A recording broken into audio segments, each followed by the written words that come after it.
Hey, She Slayers, and welcome to another episode of She Slays the Day podcast. I am your host, Dr. Lauryn Brunslick, and today we have a really awesome episode for all of my leaders in here.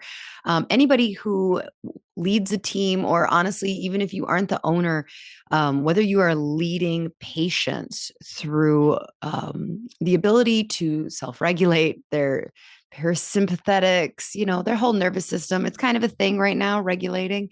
So I have on Dr. Veirdre Jackson.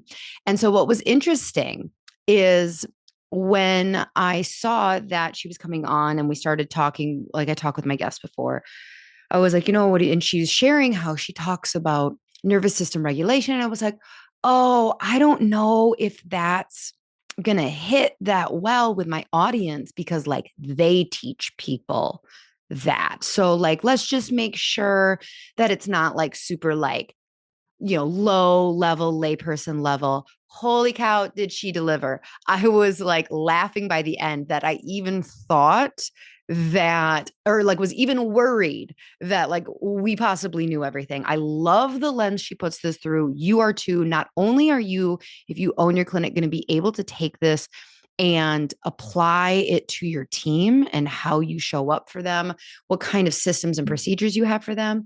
You are also going to be able to use the verbiage she used to communicate to your patients. So you're in for a treat. If you're new here, this is a really common topic that we talk about. On this podcast, I help healthcare providers prevent burnout, becoming bored, because that was my story. I got a couple years into practice and was like, oh, this is it. There's a lot of monotony in healthcare, and I don't feel like we talk about it. And we bring on wealth experts to help you get paid for doing something that you love. Now, a quick note before we jump in. If you have not seen on Instagram, I am hosting a 3-day workshop, June 16th through the 18th.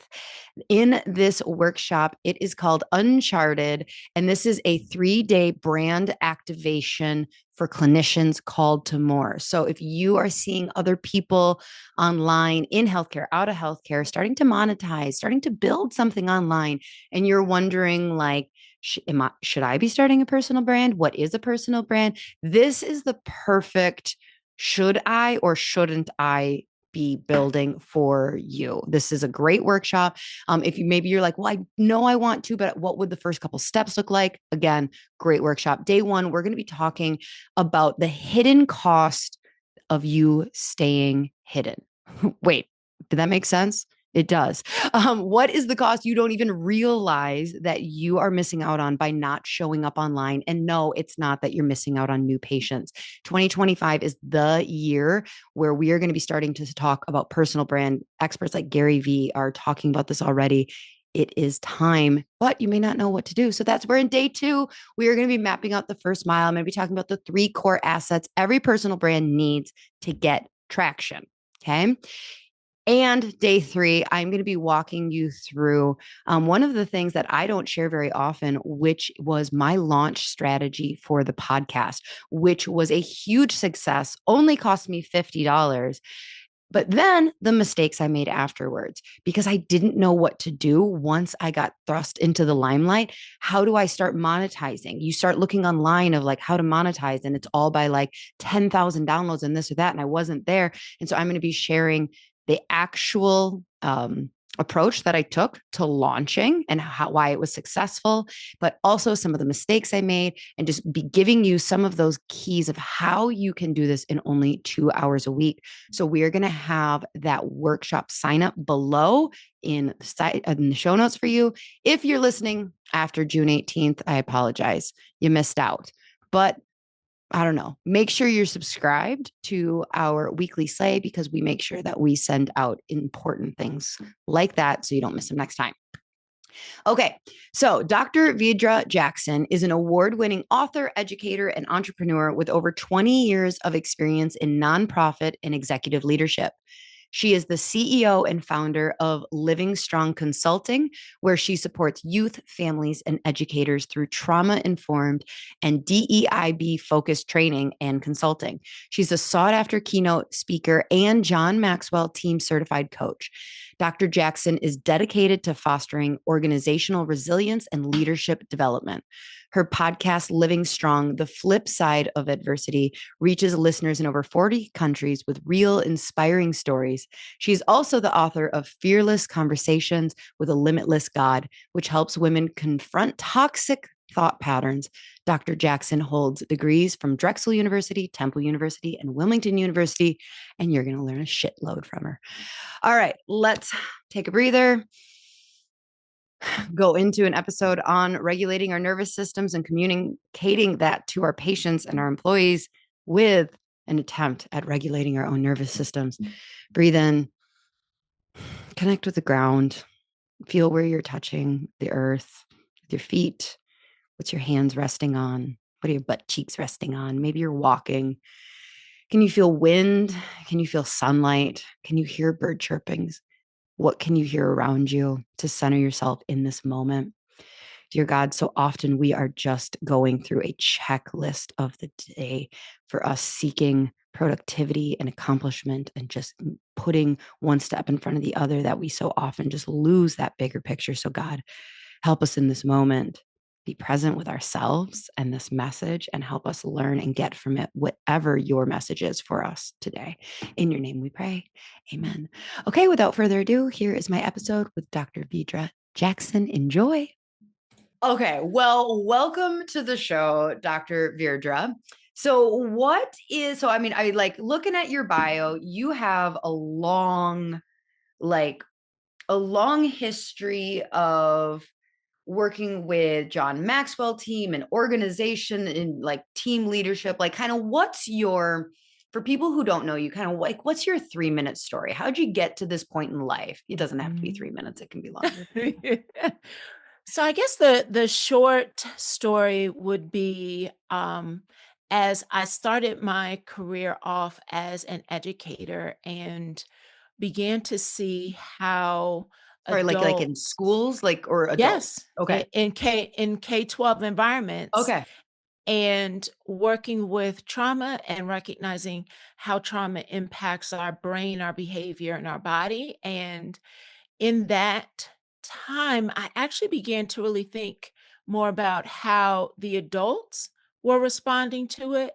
And so focus shifted from the classroom into really working with adults, and started launch my own business because I started not paying attention to how talking with other people about their problems and all of that was taking a toll on me. And so I needed to make a pivot, launch my own company. And so I spend a lot of time helping leaders understand how stress, burnout, our past stories impact how we show up in productivity, in our purpose, and staying connected to why we get into the business that we get into. Got it. So I definitely want to like get to adults, but I am really curious because a lot of our audience who works with children with like sensory needs are very in this world of nervous system dysregulation. And oh gosh, is it the ACEs study or so? Yes. Okay, I'm like, Adverse oh, childhood hopefully she knows. experiences. Yep. Right, right. Is that still hold up as like the gold Yes. standard? Okay. And Very so much we so. so we know that trauma is like really highly linked with this. So can you just talk a little bit more about, like, were you at a special school that was meant for like kids with traumatic past, or like was your school just taking that initiative? Because I mean, it's 2025 and I feel like where I live, our public school is kind of just starting to barely even touch that iceberg. Which is unfortunate because the science has been around since the 90s, right? Yeah. And so to think about your question, really, my start was in traditional third grade classroom, but I actually was the teacher who was asking for the children because at that time If they couldn't cut it with their behavior in third grade, they actually were identified for alternative programs. Mm-hmm. And I would actually ask for the children who in second grade were being identified as having issues. And if we didn't turn it around, they were heading to an alternative program. And You ask for those kids. I did. I said, please give them to me. And if it doesn't work out, then I'll work with parents for them to understand different options. But give me their third grade year. I would ask my principal for them and was having tremendous success. And this might be shocking for some of your listeners to hear, I felt like at third grade, I was getting them too late. Okay. So Yeah. I left the classroom and started a nonprofit that actually started from birth to third grade. Mm-hmm. And then really beginning to help. And even in that, I was asking the community for the kiddos that were being kicked out of all of the childcare programs in the area. So if they were being kicked out, bring them to us, because we felt like we could really help parents understand the mind body connection and how trauma actually resides in our nervous system. It's not just cognitive. And beginning to help adults understand what they're seeing as opposed to labeling it, begin to really integrate what science helps us understand from the brain and the body connection. So this is like we were talking about before we started, like this is a major communication thing that a lot of my audience is like, yeah, and how did you get the parents to like understand that? Because sometimes it feels like you're beating a dead horse working against this system that's like, no, he has oppositional defiant disorder. And you're like, he was a traumatic C-section. He then like da da da da da da da da da da da, and his nervous system is dysregulated. And they're like, we are doing a drug. And you're like, oh, okay. So can you? This is really helpful to my audience. So like, what kind of things were in that program that helped, or like, were you teaching breath work? Were you like, how, it sounds like you were working a lot with the parents, not just the child. So can you talk a little Both. bit about the program and what kind of like, how you got success there? So we actually, and it might sound like duh, but the heart of what we did is we actually established safety and trust first with parents. And so, because With the of parents. the currency of relationship, when we would have them come in and we would actually talk about how they were carrying stress. And we would literally start with an activity where I would give them strips of dots and I would ask them, when you're feeling overwhelmed, frustrated, angry, just at your wit's end, where do you feel it on your body? And they would take dots and put it all over their body. And Oh I my gosh, said, I okay, love this so now, exercise even with kids too. so now I just used emotion words, but where are your dots? And they looked all around. They were like, they're all over my body. Exactly. Your emotions, it sends messages throughout your body. You feel it in your body, and you have all of this capacity. Your kiddos have far less capacity. So when they are feeling it in their body, it's going to show up as I'm throwing a chair, I'm doing this, they don't have the language or the brain capacity yet to be able to understand. They're just trying to get it out. And so when we would do experiential activities like the dots, we would actually have them build a brain. Harvard has a brain game. We would actually have them build a brain from the bottom up by lived experiences. So as they would pull life cards, they would build different parts of the brain that would either be weaker or they would be stronger based on life experiences. And then we would put weights when things got difficult. And we would talk about, so now later as that brain builds up and now stuff starts happening, if at the very beginning you didn't have a strong foundation, what's happening to your brain when stuff starts happening?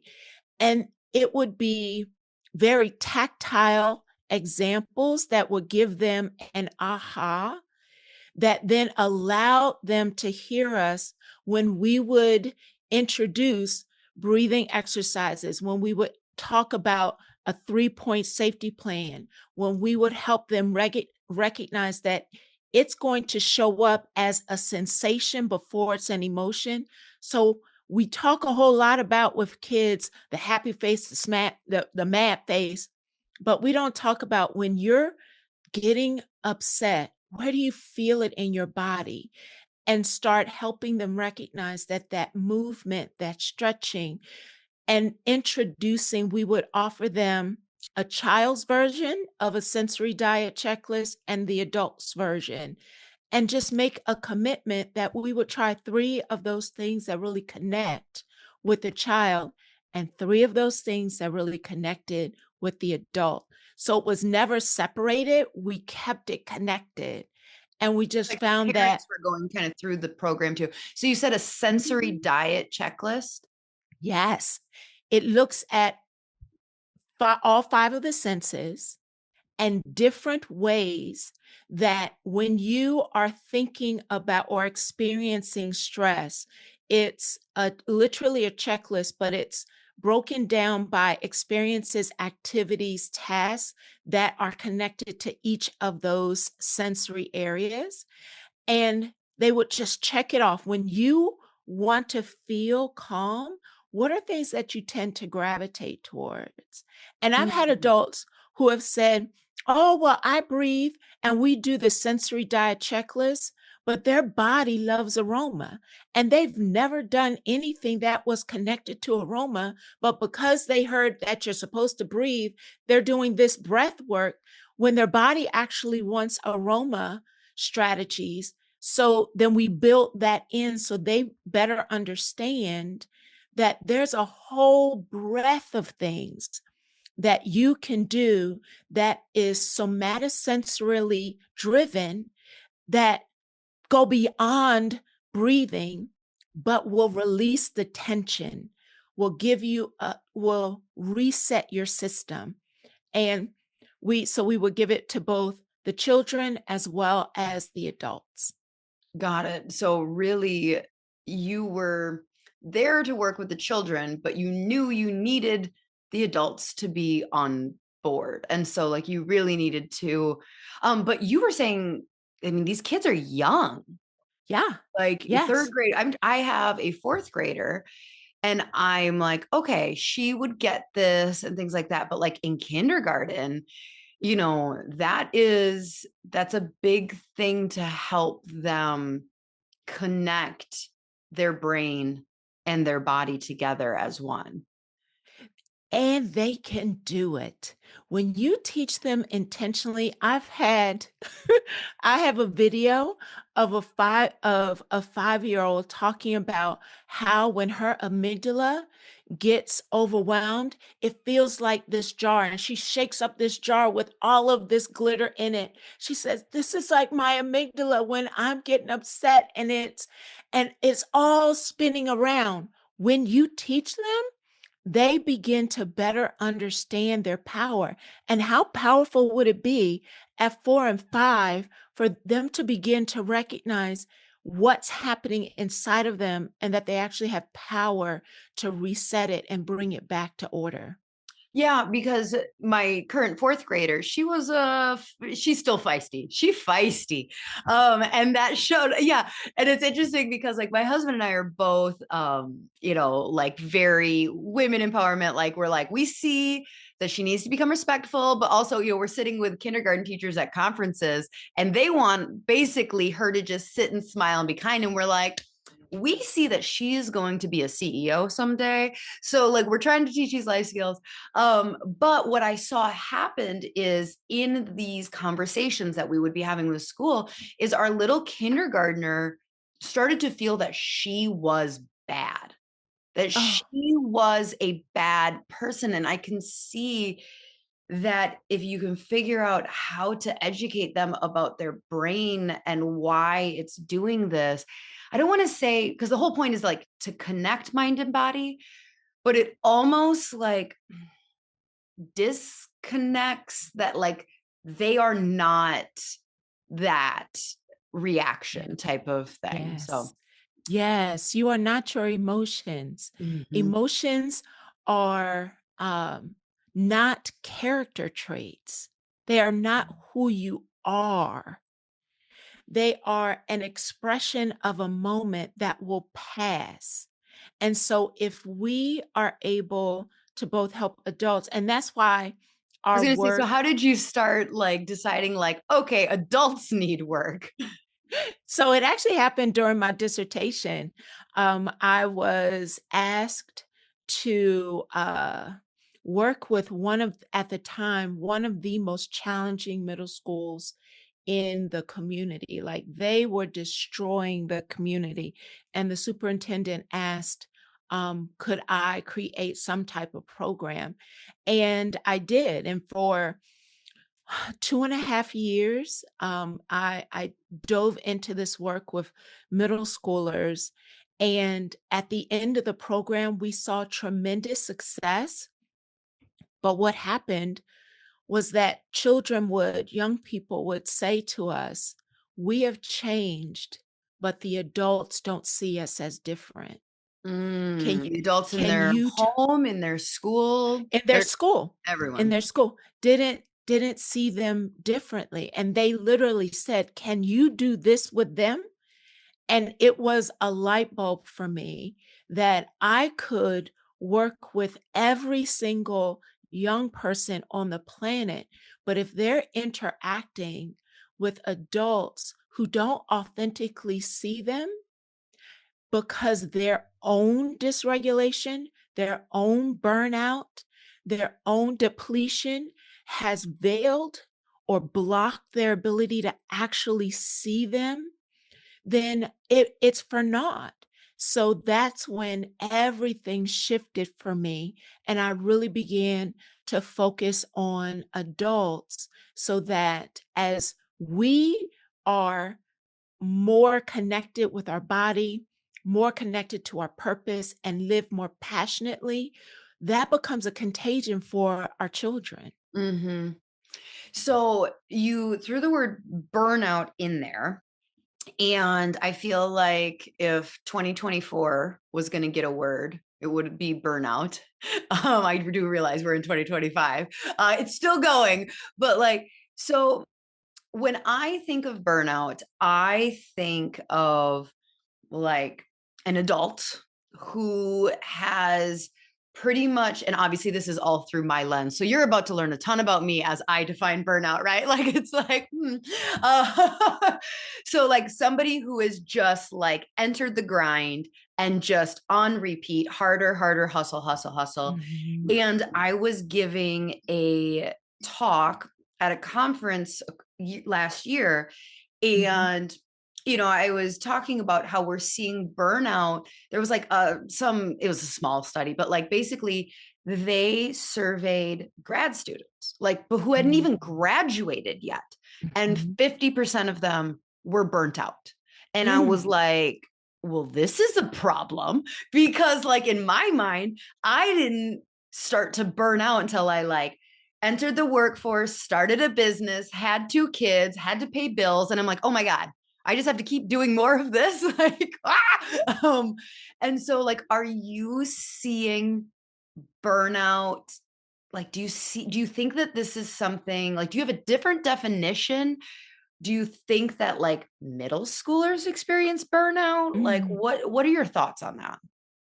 So it's interesting. I think initially, my first thought is when I do my refill work with adults, we actually spend, before we start talking about strategies, we actually spend some time pulling apart terms that I found in our culture, especially post pandemic, that people are using interchangeably Yes. and labeling them as the same thing, and they're actually not. And Right. so when I pull Narcissism is apart, another word that I think is like having a moment.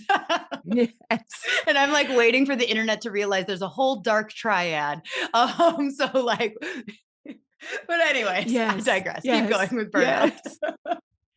So when I'm working with human beings, I actually first identify burnout as it's actually a collection of symptoms that are associated with three key things: emotional exhaustion, Mhm. increased cynicism, and a decrease in self-efficacy.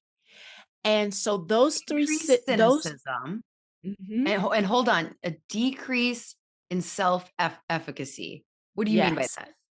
So a decrease Like in decreased productivity? a decrease in their actual self-awareness of their value, of the desire to take care of themselves. They begin to decrease in connection with who they are, why they are here, and their value of being here. It begins to it decreases Okay. as emotional exhaustion increases, as well as cynicism, to an increase of cynicism to what they are experiencing. And so when I am talking with adults about really understanding how to refill, why I pull this apart is it's very because we have been through so much, we're throwing these terms around and using them interchangeably. And I pull apart that burnout does not necessarily have anything to do with traumatic experiences or the experiences you are having. Burnout is actually a collection of symptoms that show up when the workload you are under is consistently exceeding the capacity that you have to execute or deliver. And those that you are working with, the infrastructure that you're working with, is not acknowledging that the weight of the work is too much for the human being to continue to carry it. So it's a partnership between the workload and ignoring that some intervention needs to, some type of system intervention needs to be put into place, acknowledging that the work is heavy, and what begins to show up is emotional exhaustion, an increase in cynicism, and a decrease in self-efficacy. And why it resonates with me in your question, if the expectation in our culture of grind becomes how we are trying to live out every single day, but not recognizing that we as human beings were never designed to be on a cortisol drip 24/7. We were never designed to grind, go after, push. We were never designed to do that. Without a system in place, without a culture of an organization, culture of an institution, culture of an environment, a classroom that acknowledges we were not designed to have an excess of workload without some type of intentional release. Without that, you get emotional exhaustion, Mhm. increased cynicism, and a decrease in self efficacy. So the when you say, like, I feel like there's this little piece that you keep throwing in there that I think is the first time I've heard it, so I really want to like make sure I understand this. Because you talk about like without the infrastructure acknowledging. So are you saying that, let's say I'm a grad student and the amount of work that I've gone through is more than a person can sustain for a long period of time, but I've been doing it a long period of time. Um, and if the infrastructure, which in this scenario, I guess would be like the teachers, the school, or, were there like, this is a short term thing. Yes, this is an extreme, like just purely acknowledging this is extreme what you're going through, push through, and you will get to a better place. Like that higher up or infrastructure or whatever, whether it's a boss, acknowledging that helps deter burnout. That as a first step. Yeah. And why I threw in the word system is not only as a boss, as an as a professor, as an institution, organization, I acknowledge that the amount of work that's coming at you is a lot. And I build in a community care process that does not continue to pathologize the issue of healing as a self care only issue. It You just said a begins, lot of big words and I don't understand. I was like, yes, okay. So first step, acknowledge as a boss. And then you're like, and then I'm like, wait, what did you just say? yes. So you will pretty much never hear me talking about self care anymore Okay. because it's actually become weaponized and pathologized onto the shoulders of the people who are already carrying all the weight of way too much work that they can't handle alone. So now you also want us to create these self care plans while this system continues to put so much weight on me. So I don't talk about that. It goes back to community care.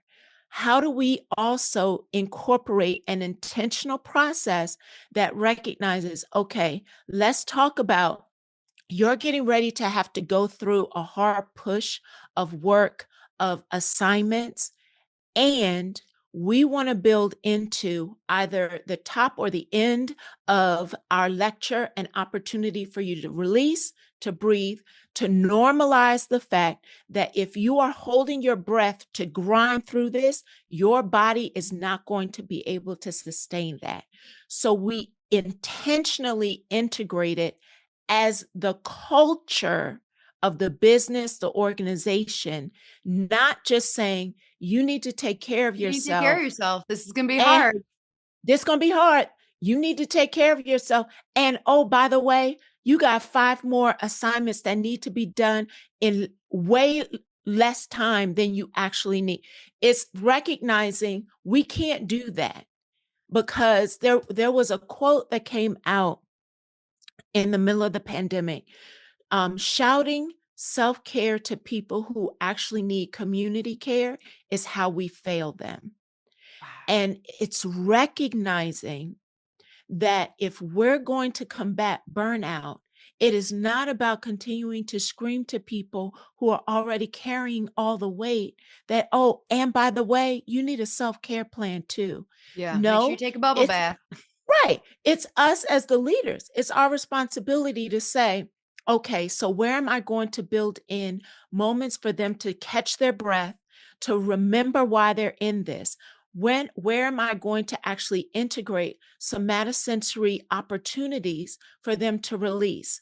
Where am I going to integrate opportunities for processing and reflective supervision? Not just supervising, but actually reflective supervision that helps them begin to process their growth and use heart centered listening to actually hear people. Okay. So let's say that I run a clinic of 10 people. What could I do as a leader to? So, what I'm hearing is like, yes, acknowledge we're going in, but then to like build it in. So does this look like building in breath work into appreciative huddle? Does this look like me, air quotes, mandating they go? Like sometimes I'll leave because we shut down in the middle of the day for 2 hours, and I always come home because I live 6 blocks away and I work out on my lunch break. But like I'll see my staff like catching up from like a busy morning or whatever, and I'll be like, "Can you guys please get outside and go for a walk on your lunch break?" And I'll come back and I'll be like, "Did you guys leave the building?" Like, and they're like, haha. And I'm like, no, I'm serious. So like, do I mandate it? Like, do I mandate nap time? Do I mandate journaling? So like what, because what I don't want to do is as I'm trying, so like I hear like, okay, I have to take it further than just trusting that they're going to self-care because that, but like I also don't want to like micromanage their self-care. You know what I mean? So can you walk me through like if I was an owner of a clinic that had 10 people, like what would this look like? Yeah. So I'm actually going to go back to that sensory diet checklist Oh, okay. conversation. So when I've worked with entire teams who are committed to actually doing this, is we actually all at the very beginning of this conversation do that dot activity, and we connect with the fact that if you try to grind, it's not one, you're not being as productive and you're holding the stress of trying to grind through this in your body. And that's not sustainable. So, doing some experiential aha moments, some object lessons that have them become aware, and then everybody does a sensory diet checklist, and everybody pulls 3 to 5 realistic things from that sensory diet checklist that they could do in the workspace or in the immediate area, and we make a team commitment that when you are feeling that pressure in your body, when you're feeling it in your head, when your body is giving you the signal, you are going to pick one of those 5 things to do for 2 minutes and then return back to work. As we start it in small increments, the aha, the reality of you're actually more productive when you build this in, not just at the 2 hours, but you actually, so what Dr. Bruce Perry tells us is if you do this regularly, you can reset your body within 2 minutes. So it's building the practice, rewiring our system incrementally. So it's not going to be the thing you do in urgency, but the thing you do consistently that creates transformation. So it's identifying we all have this regulation plan. We all have 3 to 5 things. We are all we all have an agreement that when you feel it, you give yourself 2 minutes. And then when you actually have that 2 hour break in the day, there's a commitment that if we're going to be more productive, you have got to release what will hold you hostage from thinking more clearly. So you don't have to mandate it, but you raise their awareness and the truth of how it's actually more effective for their decision making. Right. So I can see in some workplaces how like, Mhm. okay, you're feeling it, take a 2 minute break. But like let's say you're an ER nurse. Mhm. Like, so like, a lot of times where my staff might be feeling it is when like shit is literal, well, not literally. I mean, Mhm. sometimes is hitting the fan. Mhm. You've got this patient here, that kid just broke that, this like, Mhm. and so I could see them being like, well, I can't actually take a 2 minute break in that Mhm. moment. And as a leader, I'd be like, yeah, no, I'd kill you if you were like, well, this chaos, I'm going to go do my sensory diet. I'd be like, Mhm. right now. Mhm. So like in those types of workplaces where there's not always appropriate in the moment time, like how do you get through that? It's recognizing that when it's done, what are you doing after? Now, if I'm just after Yeah. and then I go back to my computer and now I'm trying to no, Mm. no. You Once can it take a comes down, moment right now. yes, So now as take it. soon as possible, do it. Yes, Yeah. build Because it in. yeah, just and like the thing is like just like if you have to take a bathroom break, like okay, you as soon as you can, you will. And so what I would imagine is in part of this, you're basically training this nervous system because like fight or flight's gonna happen. Fight or flight's not bad. I'm No, like trying we to like, need all it. right, tell me if I'm understanding Mhm. it. So fight or flight is not bad. Real like teaching your employees and yourself to realize like, okay, you are in fight or flight right now, and that's okay. But the moment you are safe to like quickly train your brain, you are safe, come out of it now.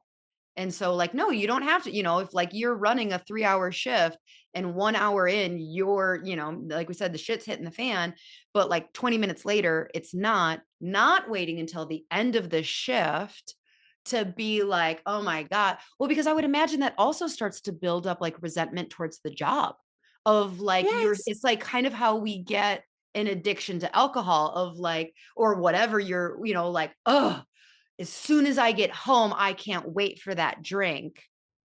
But if you can start, okay, okay, this is good. Can we And do it in you 60 seconds? Does it have so, to be two oh, minutes? I love that. So wait, I just one part, I just want to make sure you heard yourself. Yeah. You said, if I don't do this, I'll begin to really hate the job. Mhm. Increased cynicism Yes. right there. Yep. That's it, right? Yep. And so, again, what the science tells us is when you regulate, when you build this inconsistency, it can take as short as 30 seconds to bring you back. But it has to be a part of our community agreement that we want to operate at the most productive level that we can. And that is not grinding 24/7 straight through. That is not productivity. It's actually recognizing when I'm in fight or flight, now I need to activate my rest and digest system to be able to bring me back to grounding because another bear interaction, something is right around the corner. And if I want to address that better, I've got to take this 2 minutes to the glass of water, the aroma. Like I've had some clients who will keep a particular aroma on a cotton ball in a plastic sleeve, and they literally just take it out of their pocket and give themselves a minute of just pulling it in and letting it out, put it back in their pocket, and literally put hands on the table, feel grounded, reset. Now let me look around for what I need to do next. It's intentionality. It is not only doing it when it's urgency or when it's too late. Like we often wait until we're completely depleted, and then we want to all of a sudden feel like some one thing is going to bring us back, and it doesn't. Hmm. Yeah. Yeah. This is really helpful and good. You mentioned your refill system. I'm assuming that is a mnemonic. Is that the word? I'm assuming that stands for something. It does. It Can does. you walk me through that? Sure. So I often tell people we talk a lot about being tired, but that's actually not what's happening. If Okay. we were just tired, we could take a nap and jump right back in. Mm, People will go all the way to the Bahamas, come back, sit at their desk and say, "Ooh, I'm so tired." It's not being right. tired. It's actually our system is depleted.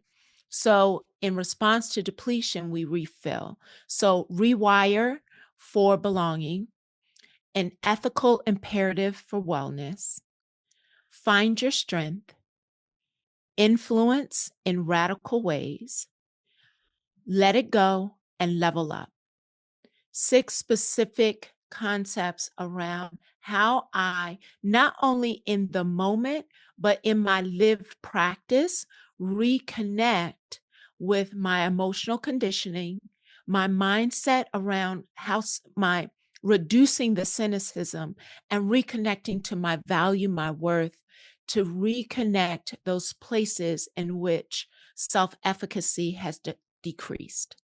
So, okay, can you like quickly, or not like quickly, but like I would like to just touch a little more on each of those. So you said Mhm. rewiring. Yeah. So what do you mean by that? So when we recognize that loneliness is a growing epidemic, that science is telling us that loneliness is showing up in our body now in ways that resemble smoking 14 cigarettes a day. What? It is Jesus, affect we just can't do anything. but if you actually think about, we are hardwired for connection. And so not connecting with other humans, completely staying virtual, having had to stay virtual for so long, isolation, that impacts our entire body. And so I encourage people to identify intentional ways to rewire for belonging, rewire for connection, identifying that first, rewire your personal connection with you, and then that gives you the bandwidth to reconnect with others. So that's the rewire for belonging. And it literally is just what the science is telling us. Loneliness is a growing epidemic. Okay. Okay. So acknowledge you need to like have human connection. And so in refill, we go through specific ways to do that, because Yeah. you'd be surprised how Oh people no. struggle with Yeah, no, my that. I I like a year ago, a little over a year ago, I lost my best friend of a year. Like she's alive. We had a little breakup. And with her went like kind of the entire friend group. I lost the friend group and the divorce type of thing. And so no, I know this is hard because I've been talking to my therapist for a year about like I need friends. And she's like, where I'm like, how do 38-year-old women find friends? Like type of thing. Because it is hard. It's like really hard as an adult. And we don't talk about this as an adult. Like it's not just as simple as it was as a kid of like your mom signs you up for Girl Scouts and you're like, okay, cool. Now I found people. Like, oh, and we're going camping. Oh, and we're singing songs together. Like that just doesn't really happen as an adult. And maybe I should, that's my next thing. I'm going to create adult Girl Scout retreats. But yeah. So I agree. It's an issue that's not easily band-aided. Mhm. Okay, so Mhm. the E, what was the E? eth- Ethical imperative for wellness, which goes back to our Okay. earlier conversation. So, Dr. Charles Figley is the founding researcher of compassion fatigue, Hmm. and understanding that, especially in caregiving professional fields, Mm-hmm. that we don't pay attention to the fact that empathy is the emotion, but compassion is the action. And any action that you are doing nonstop without any kind of reset or a moment to breathe will exhaust you. And so he has identified this concept that we actually have an ethical imperative for wellness, because when we are not well connected to ourselves, emotionally well, it affects how we serve others. And so we dive into his research. He has 8 standards for organizational community care. He identifies 8 specific things that organizations need to consider when they're building a community care system. Because when we are in the caring profession, if we're not well, we end up snapping at patients. We get frustrated easy. I'm arguing with the person who 3 chairs down from me. I'm late to work. I don't show up for work. I leave at lunch and don't come back. All of those things. So we actually talks about we have an ethical imperative. And I often ask people, when you hear the word ethical, what does that word imply to you? And Right. often, Yeah. yeah. And they'll say, oh, integrity, responsibility. Hmm. So, yeah, this isn't a negotiable thing. You have Right. an ethical imperative to do this work that's going to hold you accountable to being well. Okay. All right. So then the F, find strength. Mhm. Is that?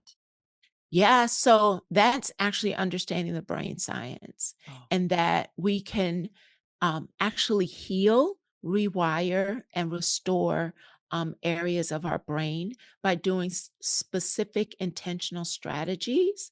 And it's helping people connect with their corpus callosum and really understanding all of the things that's connected to that, from vision to relationship building to emotional connection.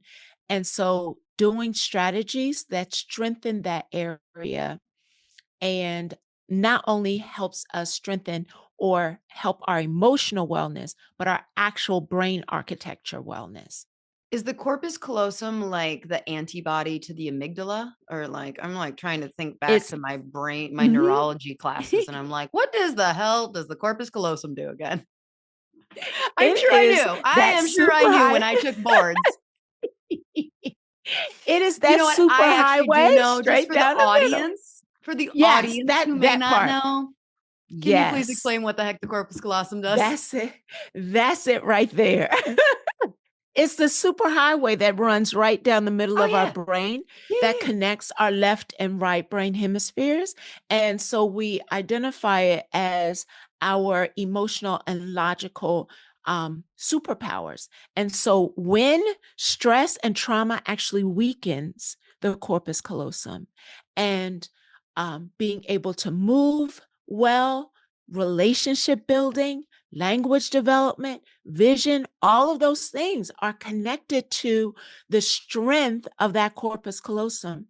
And there are actual exercises, movements, things that you can do that strengthen it and fortify it, even in stressful times. Okay, yeah, that makes sense because it's like helping right and left brain. Okay, all right, I'm Mhm. glad I asked because I was like, where is that? Okay, okay, so then what's I again? Mhm.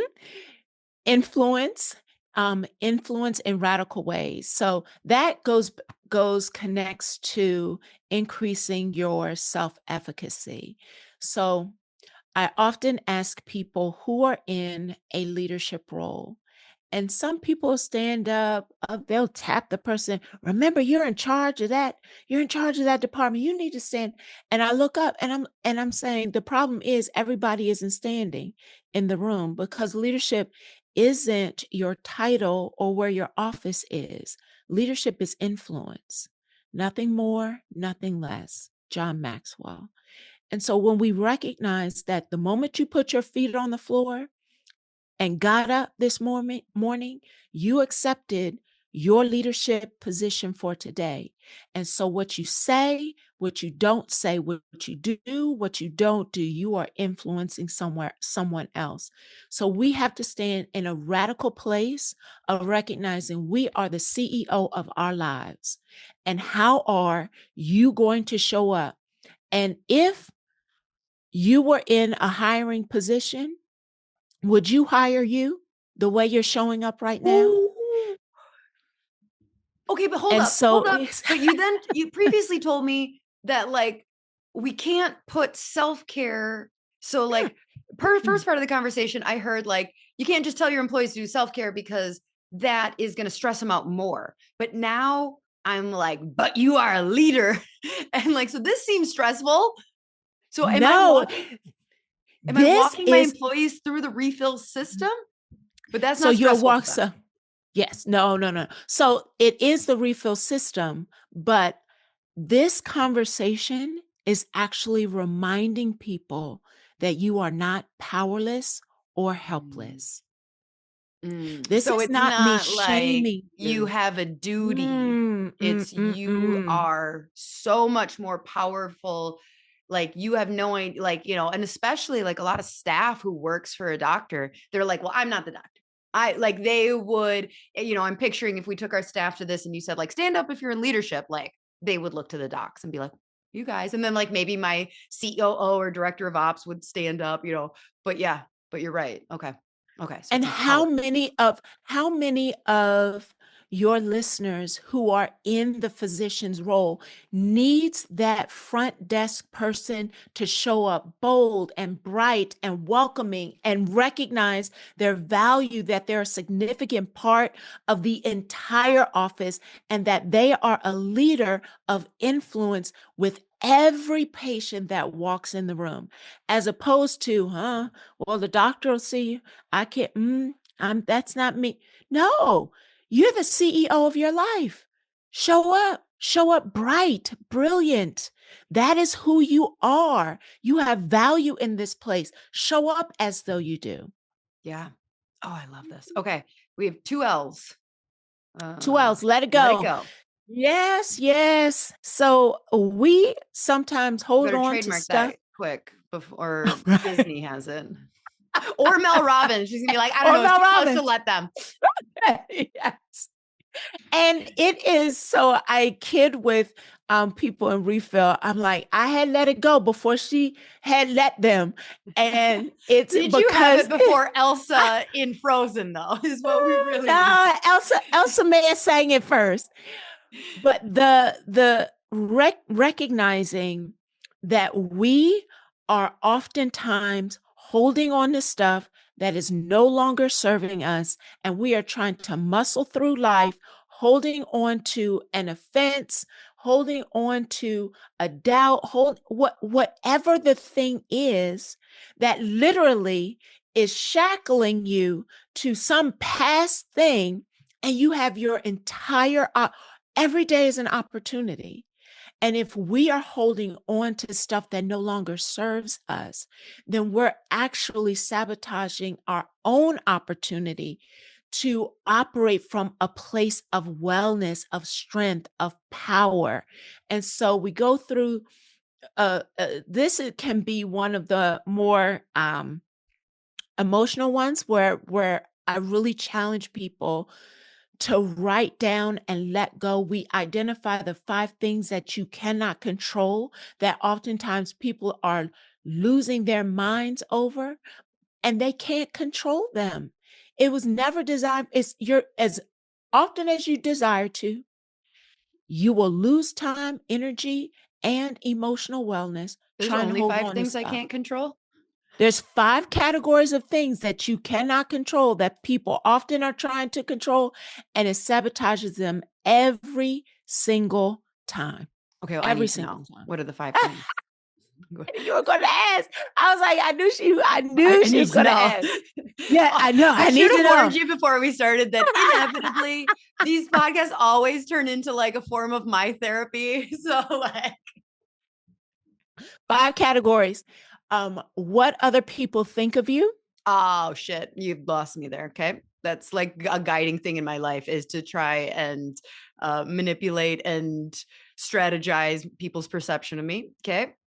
And It's how not working out so well. well. Oh yeah, that's It's not. it's not. So what other people think of you, what other people do, what happens around you, the outcome of your efforts, Ugh. and the passage of time. We can't control these things. And oftentimes when we're in this part of refill, people I actually hold them accountable to doing a circle of control activity for them to identify what are the things that you actually have been trying to control. And after I've just given you this list, you now realize I can't control those things, and I'm losing time, energy, focus, productivity, all of those things trying to manage, manipulate, or control that. Hmm. I like hearing it as like those 5 categories because so often what is like just continually said is like you only have control over yourself. And I feel like it's like, okay, yeah, but like when you hear it like listed, like versus like, okay, so I can't control anything else. And you're like, correct.